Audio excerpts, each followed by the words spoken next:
Welcome. Today we are going to be doing a DIY craft that I kept seeing all over TikTok when I had it prior to that grave misstep. I was watching a lot of videos about making Calico Critter keychains. So as you guys know, if you followed my shorts, I have plenty of extra little Calico Critters that I've gotten from those blind bags that I figured would make wonderful keychain and artistic material. So I have tons of beading supplies. I make jewelry in my spare time. So I figured this would be a great combination approach of my interests that would also maybe interest you guys. So hey, let's get into it.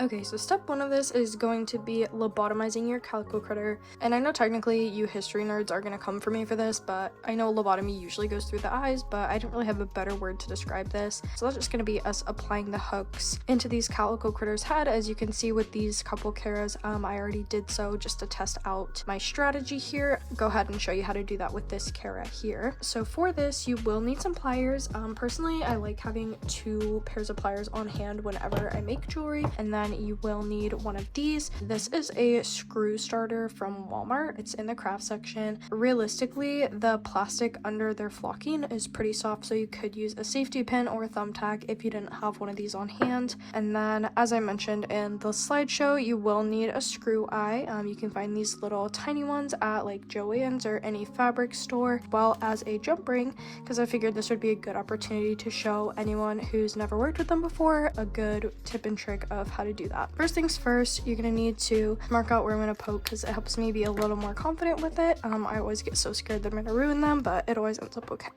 Alright, so you're gonna get a good grip on your Calico Critter here. Take your weapon of choice and then you're just gonna poke it into their head. Pretty good. You have to use a pretty firm pressure in order to get a good hole started. You're gonna do so. There you go, pretty good. You wanna make sure the needle can get a good little ways in. And I might even do just a tad bit more. So I do have to use pretty good pressure in order to start that properly, but it is worth it in the end. So then take one pair of your pliers in your dominant hand, and then you're gonna hold onto the screw eye here. Might actually help if we did it this way. So I like to use these curved pliers personally. I feel like they're pretty versatile. You're gonna take that in the curve of the curved pliers, put it right in that hole, and you're gonna start pushing in and twisting. And immediately you can feel it start to stick in and start to screw. So you're just gonna continue with that motion, trying to keep the same line of force the whole way around. So don't let it wiggle too much. And then just keep doing that until the screw eye is completely lodged in your Calico Critter's head. This way is a little easier than drilling a hole in it because you won't have to go in and glue it, and it'll give a good little hook for that screw to put into rather than drilling and having to glue, and it's less likely to fall out if you're screwing it in from the beginning. Okay, let's do one. Okay, nope, that's good. You can tell when it's enough when their head starts to move instead of the screw. So now this cara looks just like the others, and I will just take this opportunity to show you the best way to work with the jump rings here. So this is what I like to use 2 pairs of pliers for. I grip this curved end on one side, this curved end on the other side, and you're going to use that just like you would your fingers and twist it apart vertically like that. Okay, you're going to put one side of the jump ring into your loop here, and then you're going to take this. You can really use it either way, just whichever kind of fits best with the situation, I would say, is how you'll really know, and you'll kind of get a feel for it. It's a little intuitive once you've been doing it a while, so you really just like to use these pliers as kind of an extension of your fingers. It makes it a little easier to control.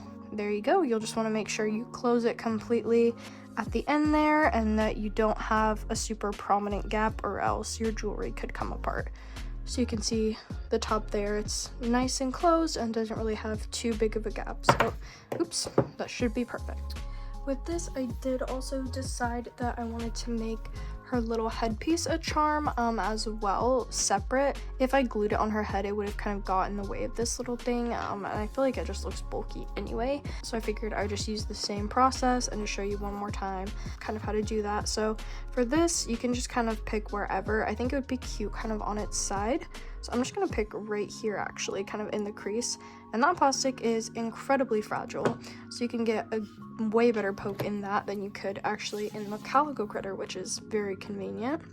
Again, holding the screw eye with the curved end of your pliers, you're gonna put that there and apply an even pressure as you push that in. It looks beautiful. So then this we can put as a little tassel end on our charm, and I think that will really tie it all together. Okay, once you have your beads all put away, you can kind of sort them out based on what you want to use. I find it's nice to have like a container lid or something that you can use to kind of contain all of your pieces that you want to include, whether you include them or not. It's good to just have some out and about there so you don't have to reach for them or find them later. And two, if you have them all in the container here and you're struggling to get them out this way, I like to use these little antique teaspoons actually, to just go in there and scoop them up and put them in my little container. So I have these here, which are like the beads that I kind of want to use overall, and then I have these little clear ones here and these little tiny pink ones that I'm actually going to use for something different. So I'll go ahead and show you that. It's actually a cute little technique that I learned once I get these all sectioned away. Okay, so we are going to be making a little ribbon out of these beads here. So you will need, obviously, your beads. A smaller size works better. I like these little teeny ones and these little circles just because they'll kind of add a little bit of like chunkiness to it. I think will be good, but I really wouldn't recommend you go too much bigger than this size if you're doing a smaller bow like I am. And then you will need a slightly bigger bead for the middle of the bow because you are going to need to cross the strings in between it there. You will need a jump ring just so you can make the bow into a charm. And then you will need some string. So I'm using this bead stringing wire because it's kind of a good ability to hold its shape.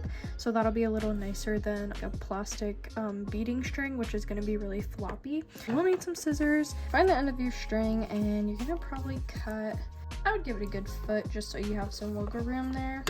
And that's a little trickier to cut with just regular scissors, so keep that in mind if you get this specific beading wire. I do believe I got this at Joann's. So you're going to take your wire and your big middle bead here, and you're going to string this to the middle. It is important to note that this big bead in the middle needs to be able to fit the wire in it 3 times. One in the middle, one for the side, and one for the other side. So if the hole in the middle of your bead is not big enough for this, that will not work. Then what you're going to do is you're going to start stringing your beads on either side. And it is important to keep track of how many you're doing just so you can mirror it on the other side so you don't have an uneven bow unless that's the look you're going for. But here, if it helps you keep everything on the wire, see how this is sliding? You can take a piece of like blue painter's tape and just tape that middle one down if that helps you work a little better, but I think I'll be okay not worrying about that too much. And then you just go whatever pattern you choose.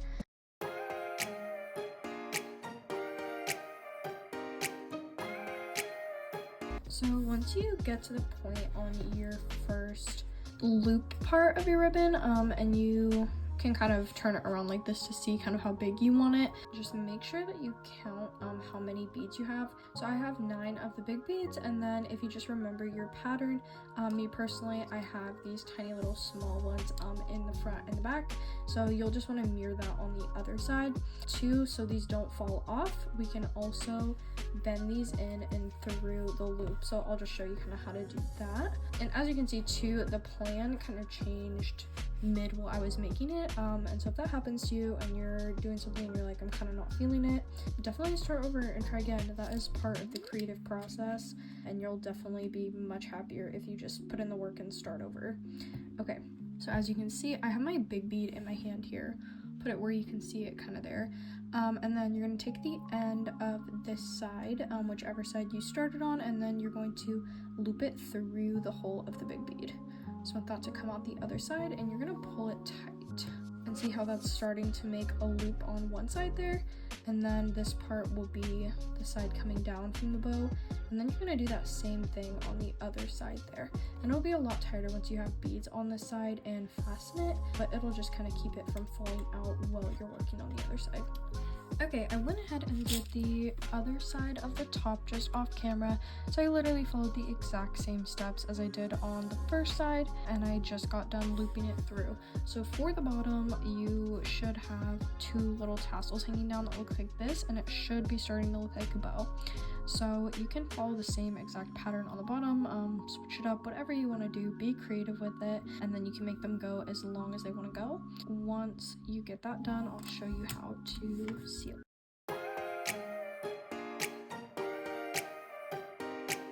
Okay, now that I've gotten my first side done, I'm definitely going to note how many I have. It looks like I have 6. In order to seal this, however, we are going to get some of our little silver sealers here. So for this little piece here, it's so tiny and hard to keep track of.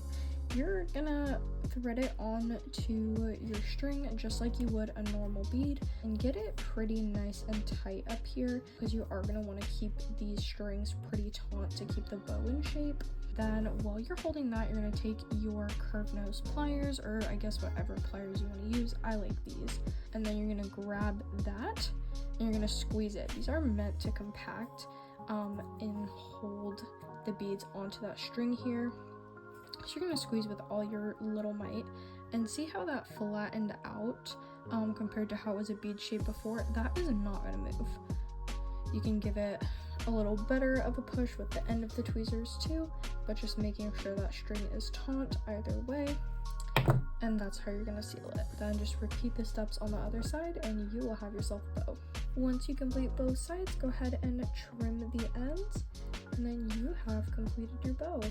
Okay, so I actually kind of forgot I was gonna need to attach this, so I didn't put anything in while I was making it. So as a result of that, I had to kind of jerry-rig something up with a jump ring and kind of putting it into the hole of the big bead like a clamp almost. So that was a little weird. This is actually my first time making this. I've literally just had it in my brain, so super cool. I love that. To maybe when you're making it, put in a string or jump ring or something so you will be able to attach it and you won't have to do like this weird little clamp thing like I did. Here's the supplies you'll need to actually start assembling your keychain. Personally, I like to have my beads in like a little container lid or something, so you will need that. You can kind of grab some of the beads you're thinking about using, that helps. Charms, as well as your little keychain hook. You will need one of these as well. You'll need Calico Critter. If you decided to make the bow in the tutorial, you'll need that as well. And then some various jewelry hardware, including wires with the flat end. You'll need the wires with the curved end as well. In order to make charms that can interlock. You'll need jump rings, and then personally I like to have some pre-made chains on hand if you can find a pack that has them included. It can be nice if you're wanting to do dangly bits, but again, you can just make a chain with jump rings. And then tool wise, I like to have 2 sets of pliers on hand, as well as this little doohickey here. So this actually makes these type of loops with the wire. When you put a bead on this, you can put it in the tool and it'll just finish the other end for you without you having to bend it with the pliers and making it look all ugly. It's really nice, but these can run you about $40, so if you're not super invested in jewelry making, I'd recommend just sticking with the tweezers. Okay, so in order to make an interlocking bead piece, you're going to need your wire with the loop on it and a bead of your choice. I will go ahead and start with this one, and then if you do have this tool, you can just put the wire in here and it'll stop it for you. The wire in here, bend it around, and it will automatically trim and cut it for you. This can now be connected with jump rings to other pieces like this in order to create a cute little keychain look. So I like to do all of my pieces kind of before I get started linking them together. It makes it easier on me when I'm trying to put things together. I don't have to stop and make a little thing every time I want to do that. So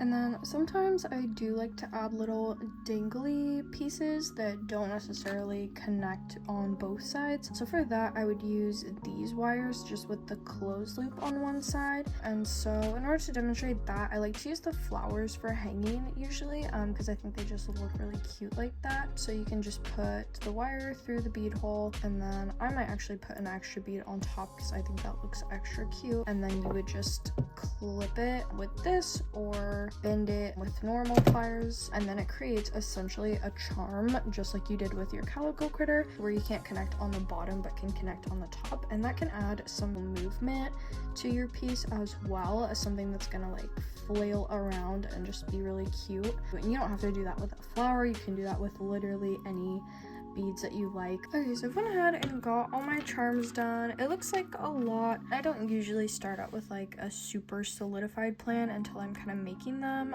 and then I can kind of think of how I want to put them out. And I did also find these little gummy bears. So once you get to this stage, you get your bow, your Calico Critters, obviously all your little charms that you've made. You will also need kind of like a medium-sized jump ring too to connect all of this to. So anyway, and then you'll be done with this, and I will just have you get your tweezers out. Plenty of jump rings here, and then I do have one of these chains because I think I am going to make a little kind of dingly section, and it's just all very much going with the flow. I'm just going to start with my Calico Critter here and attaching to her. I did already demonstrate this, but I think I'll demonstrate one more time. You're going to take your jump rings, and usually when I'm working with connecting stuff, I like to use the tips, and when I'm just working on separating them, I like to use the ends. You can pre-separate your jump rings if that helps you just get into the groove as well. I do that sometimes. See how my fingers are so big compared to the jump ring? That's why I like the tweezers. So once you have the bead in there, you're gonna close your jump ring, and then you can kind of just go from there however you see fit. I'm kind of just gonna do my thing, and then I'll show you once I'm done.